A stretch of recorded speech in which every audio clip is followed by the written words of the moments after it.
and the functions that we give to the county government, but power was left centralized. So I think there is need to look at that. I expect that we'll be looking at that through the BBI.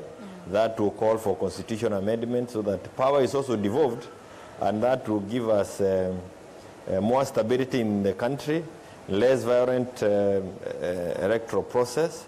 And I know people are saying that when we talk about BBI, we've forgotten about the youth, the unemployment, and the rest. But let me say this. There is no other better way of helping the unemployed youth other than by passing BBI, because BBI gives us more stability. It allows us to share resources more and also to devolve power. And if we are not competing for power the way we've done since 1992 and perhaps before, it means that we'll be able to grow the economy faster, and the young people will get better employment and quality work. There will be a lot of economic activities that will engage the very big population of the young people. So I believe that BBI is good for us. It is coming. National Assembly will be there to do what is expected of them by the BBI document that will come. But of course, we will also debate and discuss it as it comes. All right. And of course, there are those who are of a contrary opinion. However, they're not on the program tonight to voice it. But beyond whether BBI is good or not for the country, let me ask you this. There are right now 2 referendum bills in the National Assembly. One that was proposed by you and the other, I believe, by the Justice and Legal Affairs Committee. And it seems like MPs are falling over themselves to get ahead of BBI or to be the ones, you know, in the know about it. Why 2 bills and not just one before the same house if you're all moving in the same direction? I think, unfortunately, we have 2 bills, and I say unfortunately because ideally we should have only 1 bill. But let me say that we had a discussion last week with the chairman of JLAC, and we agreed to sit and see how we can harmonize the bill so that we have only 1 bill before the House. The bill that was done by CIOC is ahead of the pack. So ideally, the procedure in Bunge is that, in Parliament, is that the bill that is ahead is informed by the views that others may be having. But we do not want to have any disagreement on how we deal with the referendum. And I want to say that we will sit with the JLAC team, with the JLAC committee, and agree on what is borrowed from which bill, so that we have one harmonized bill that is good for this country. Right. You just weeks ago, I think 3 weeks ago, made further amendments to the referendum bill to the effect that politicians, including, I suppose, your committee, should not play a role in the drafting of referendum bills, and that should be assigned, rather, to the Kenya Law Reform Commission. Why is that? No, it is, you see, we have institutions in this country that have specific mandate. And one of the things that we need to recognize is that we have the Kenya Law Reform Commission. And the Kenya Law Reform Commission has the experts, it has the legal team that can always be able to work on any bill that we have. It doesn't have to be the referendum bill. But we would want the Law Reform Commission to play the law they were playing before the death of CIC. Because with their being out of the scene, there is a lacuna that was created that is not very useful when we talk about implementation of the Constitution and also in the enactment of bills outside the referendum bill. Okay. So I think it is important that we recognize the role of Kenya Law Reform Commission, which we have done in this process, because also when they are dealing with these issues, what I saw during 10th Parliament and thereabout is there is less of thinking that there is some partisan position. It is brought to the floor by professionals, and committees now engage on the content of the bill without quite thinking about who drafted this, what political ideology informed the drafting. When it comes from the Law Reform Commission, I think it is a good thing. It's not a bad thing. And we as a committee have engaged the Law Reform Commission even in the drafting of this bill. They have come before us as during public participation, and we have incorporated their views in the bill. All right. So it's a good thing, not a bad thing for the country.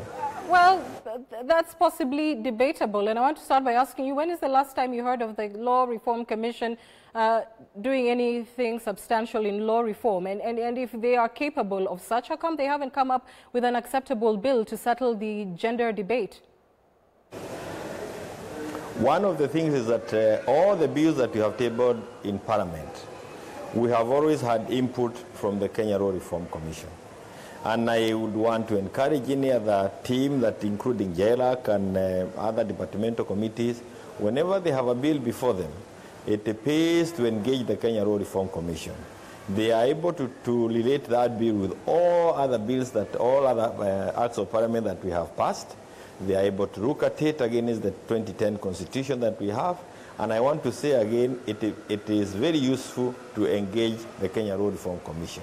Let me say this, and I am not bidding for them. They actually also need to be helped in terms of capacity.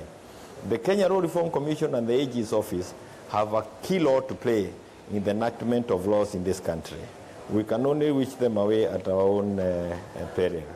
All right, fair enough, and I'm also not rooting against them, but here you are proposing on the one hand that they should be engaged in this critical process, which is literally at your doorstep. At least it will be this week if BBI is to be made public. And you're saying at the same time they don't even have the resources. They need to be somehow be given more resources. So number one, it seems to me that they are not prepared for what you're proposing. But furthermore, it could also be argued that it is safer to have the people's elected representatives involved in this process rather than technocrats whose record is questionable. And if the people's representatives are engaged in the process, then isn't it likely that Kenyans would at least feel safer that their voices are at the table, because after all, parliamentarians are beholden to the electorate? The people's representative will always have a final say in all pieces of legislation that are done by the Kenya Law Reform Commission, done through the AG's office, done through the ministry, or even through BBI. The people's representative will always have a final say. The quality of the bills and the quality of drafting will always be improved when you have institutions like Kenya Law Reform Commission being brought on board. I have no doubt that we also have a legislative, we have a team of legal minds within Parliament who also help in the legislative agenda. But when you are dealing with, it's not that we are saying the people's representative will not have a role to play. But in the preparation of these bills, I think it is important to have that institution play a role. Let me also say this: when we were doing the Referendum bill, we had very useful contribution from even the IEBC. And you cannot just do a law without consulting. Public participation means, can all the stakeholders, including members of the public who would want to say something, come on board and bring their views. But I want to say again that I was involved in the process of bills, like doing bills in 2010, during the 10th Parliament, and I saw the usefulness of Kenya Law Reform Commission, the AG's office, and the CIC now, retired or defunct, and I believe in wider consultation other than thinking that you know it all and you wish others away. I don't see why we should wish Kenya Law Reform away. When I say that they should be added resources, it's just like we are saying the Auditor's General's Office also needs to be given more resources so that they can help us implement this Constitution and achieve the objectives of the Constitution for the better management of our affairs as a country. All right, let's bring in James Mamboleo. James, sorry, you've been a bit lonesome as we started. He's a constitutional lawyer, and you were one of the legal minds that was tasked with the initial work to decant from the views of Kenyans the kind of changes needed to our systems through BBI. These were constitutional, legislative, policy, and administrative. Well, from the onset, is it clear to you which of these areas is likely to see immediate momentum and why? Yes, Anne, I'm privileged to have served with many other extremely qualified Kenyans in distilling and collating the views that were presented to the task force for BBI with respect to the many views that they made on the changes they need in this country both constitutional and legislative, at a policy level and the administrative level. And yes, indeed, there are a number of things. If you look at the 9-point agenda that was presented before BBI, let's say start, for instance, with corruption. You can see already that His Excellency, the President, together with the Right Honorable former Prime Minister Raila Odinga, agreed that corruption now should be prosecuted without let or hindrance. Nobody should be protected on the basis of political standing or something like that. And so in the last 2 years or so, you have seen an extremely well-planned attack or offensive against corruption. So that is one of the issues that was brought to the table. The other issue, which I can point out quite easily, is administrative structures in ministries, in county governments, where the public felt that we did not even need to wait for any changes in the law, both at the constitutional and legislative level, and this could be changed. You've seen recently the President has actually promised to increase the share of revenue to counties by 50 billion. This is one of those things that comes out of the goodwill that has been created by the BBI. Of course, the government is also playing a big role right now in the BBI, or through the BBI process and the recommendations that were made thereunder, to try and improve the business environment, especially for the youth of this country, to enable them to access opportunities in business and entrepreneurship. So I think quite clearly, you can see that there is a raft of measures, both administrative especially and policy, which have been taken into account right now, even without waiting for anything, to ensure that this happens. Well, let's focus now on the constitutional and legislative areas. And first I want to ask, what constitutional bills do you think we should be expecting in Parliament? And there are a number of views that came through from Kenyans with respect to an audit that they have done themselves in the last 10 years about how this constitution works. For instance, you've seen that with respect to counties, we have had a big conundrum on the question of how to appoint deputy governors. So we expect very soon to see something in the form of a bill to actually try and remedy a situation of that scenario. We have seen in the last 10 years, especially in the health sector, people coming around with a lot of suggestions on how better we can manage the devolved function of health. There are those who have been suggesting that, for instance, the human resource function in the health docket should be left to an institution that is independent. And for instance, there are some who suggested, especially in the BBI process, that we should get something akin to the National Health Service of the United Kingdom, and they are therefore suggesting that we should get a National Health Commission. You know, so we expect some of these things to come through.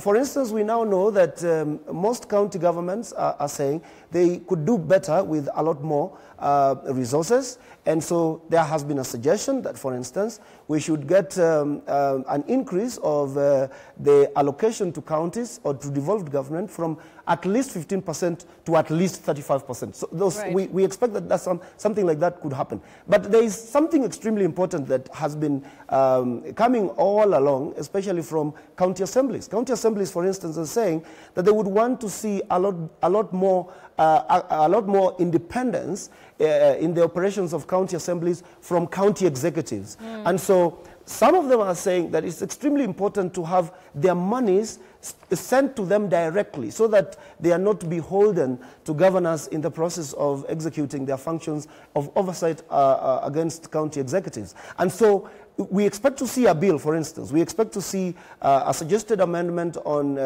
a question of giving counties money directly to them instead of county assemblies money directly to them, instead of passing this money through county executives so that then it is transmitted to county assemblies. All right. What issues then would you say would form the basis of a possible referendum? Under Article 255 of the Constitution, there is a list of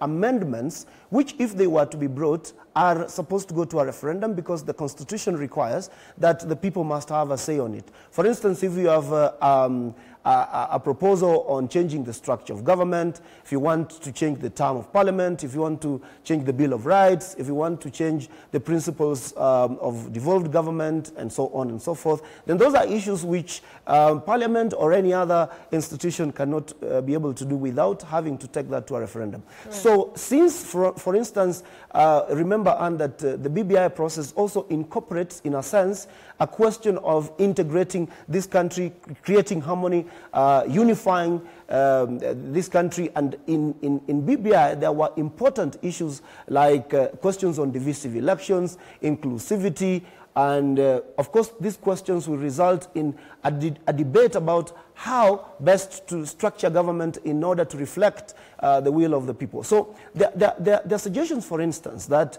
we should have a different system of government. For instance, we should incorporate a prime minister in our system of government, probably have a situation in which cabinet secretaries are appointed, half probably from technocrats and half from members of parliament. Right, right. And this would, of course, entail a change of government. And so on a question such as this, should the bill come eventually for purposes of changing the structure of government, definitely this is one question that has to be taken to a referendum to the people. All right, Honorable Kioni, to the politics of it, Parliament is due to go for recess. And here, from your perspective, what kind of time frames are we looking at for the National Assembly's possible engagement on this by way of bills? Should we expect anything before December, or is this a 2021 agenda?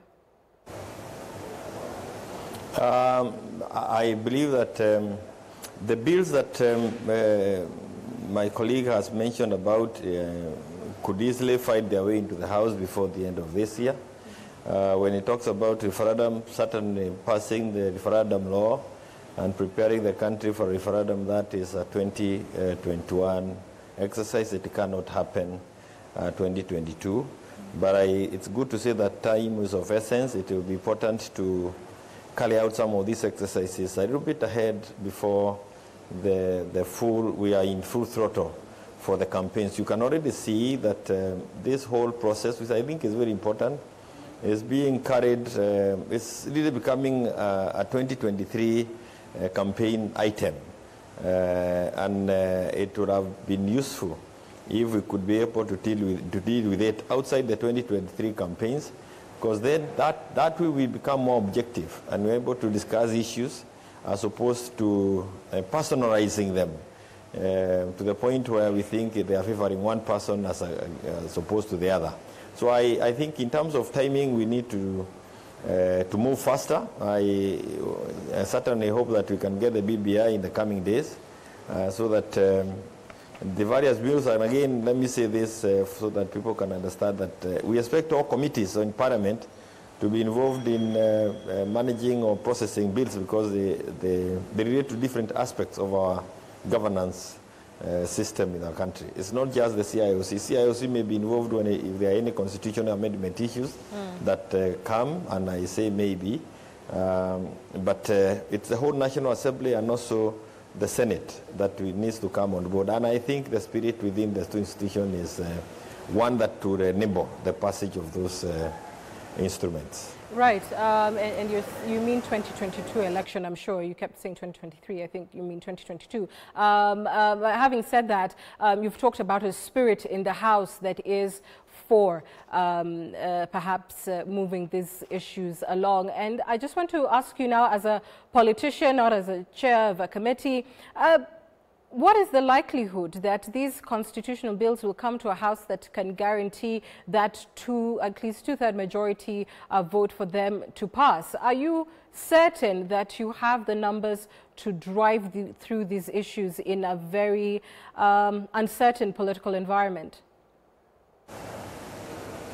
The good thing is that if in the event that Parliament is also not able to garner two-thirds, the number two-thirds, you can choose to take it through the popular initiative in the event that we suspect that these initiatives could be, mismanaged, for lack of, not really mismanaged, may not see the light of day within Parliament.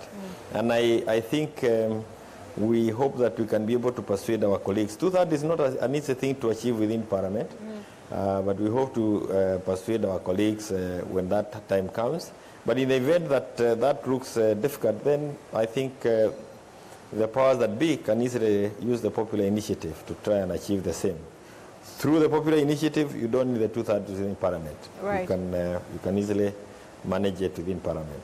And yet it appears that the Deputy President is prepared to, if you like, for lack of a better term, fight on all fronts. He has been out politicking for several months now, including today and this last week in Nyamira, where he gave the strongest indication yet that he is against the BBI. I believe in Nyamira, saying something to the effect of that he believes in a bottom-up approach rather than an approach that seems to prefer politicians top down in order to change the country. So you have a fairly strong challenger already, even on the ground. What confidence then do you have that if it was to go out to a plebiscite, that it would be any better than in the House? One of the things that, one is that I don't think we are up against the Deputy President. I think the thing is that when the bill, when the document is out and we then can be able to see what is it that is contains, we should be able to tell Kenyans, to convince Kenyans on the basis of the content of the bill. For now, it is just saying when it comes defeated. I believe that that may have been the case a couple of years ago, but today Kenyans may want to know what is this that they want to throw away. And I think in any case, if again we go by the fact that we seem to have all accepted the document that we were given at the Bomas of Kenya some times back, and what is coming after that are bills to, in line with the principles that are contained in that document. And we had already accepted that document as a good document. I see us being able to persuade many when the final documents are allowed. Because this whole thing is good for our country. It is good for those who are a little bit suspicious now, and certainly useful for those who are younger, because it's them who will benefit more from it. Right. James, let me bring you in as an observer of politics and also a man of law. You know full well that this document is, in many ways, President Kenyatta's legacy. He has repeatedly said that his intention is to unite the country, and that's what he wants to be remembered for. Yet at the same time, the very initiative that he wants to unite the country is beginning to be seen as one of the more recent, most divisive initiatives, perhaps not necessarily because of the document itself, but the political interpretation that has been added to it. Is there a way out for the president on that one? How can he persuade the public that the intentions behind not just BBI, but really the handshake that birthed it, are genuine, are positive, as Honorable Kioni is talking about, in an environment where there are concerns now about the clamp down on the freedom of speech and association? 3 ways. One of them is this. If the president were to take this country down memory lane, they would remember, every Kenyan will quickly remember that since 1992, at every election cycle, we undergo the following stages. Just before the election, there's a lot of fear. And then in the middle or during the election, there's a lot of tension. And then after the election, there's always violence. Now, it doesn't need anybody a lot of training to know that we, as a country, definitely need a solution for this kind of scenario. And so therefore, I think what the president is doing is learning from this history. He has decided that he is going to engage the country in a process in which we will audit the entire legal system of this country and provide a long-lasting solution to the problems that visit upon us every election cycle. And so, under Article 132, and the president has a responsibility to ensure that Kenya is a cohesive nation. And we have identified that every elections cause a lot of division, ethnic animosity, ethnic antagonism and polarization, and it is extremely important that we create a systematic method for purposes of solving this issue. BBI may not be a scientific, precise instrument for dealing with some of these issues, but I think so far it has been one of the best in terms of creating a consultative environment that involves public participation, in which Kenyans speak for themselves about really what changes they want in the Constitution. So, regardless of the politics of the day, once this document is out, and it's going to have big proposals for every section of the Kenyan population. It has a big proposal for the youth. It has a big proposal for women. It has a big proposal for politicians. It in a way, comes with a huge omnibus provision on various issues that this country is extremely keen about for purposes of bettering the lives of this nation, of the members of this nation. So, if the president puts his mind and effort behind this process, we expect that in the coming days, when Kenyans see the documents and the contents of the document, each of them will have a buy-in in a certain section of that document. And you know, it had kicked out extremely well just before the pandemic set in. So once this comes, believe me, and the correct communication strategy is employed in devolving the contents of BBI to the Mwananchi out there, I believe that every Kenyan is definitely going to find a stake in that particular document, and it is not going to require a lot of convincing for people to rally around BBI when that comes. However, we must be aware, of course, that politics is going to play a role. There are those in the political scene who have now seen certain opportunities in this document. There are those who think that this document is being presented for purposes of amending the constitution or the political landscape in their disfavor and so on and so forth. That is definitely going to come. But I think, as Honorable Jeremiah Kioni says, eventually, when everything is said and done, most Kenyans are going to find that the proposals in BBI and the bills that will come out of them and the legislative measures that have been suggested, the policy amendments, the administrative restructures that have been suggested in BBI is something that is going to create a better nation for everyone. And so a lot more people than we probably imagine are going to run around BBI. All right, that will wait to be seen. We're just about to say goodbye to you, Honorable Kioni, but before we do that, much as you have been, I think, quite polite in trying to suggest that this will not be a race against the Deputy President in any way, pundits opine this really is the beginning of the Kenyatta succession contest, which certainly will be fought in many rounds, but BBI is going to be a big one if the Deputy President is to stick to his guns that there is something nefarious about it and that Kenyans should not support it. In that respect, James has talked about the President explaining his position, and I believe he has on various occasions. Would you like to see the President go out and actively campaign for this BBI? Do you think it is not his place? He should just sort of present it to Kenyans, or rather, if I may put it more finely, who should be the face of BBI going forward? Is this Raila Odinga's political campaign to champion, or is it really the President's, as he has said, this is his legacy? I think one of the things is I think it will be very difficult to think that the president will want to sit back and entrust this process to another person. When we had the 2010 constitution, Kibaki was at the forefront campaigning for that document, and he had to bring all others on board, including the Prime Minister then, so that the document was accepted by Kenya and it formed part of his legacy.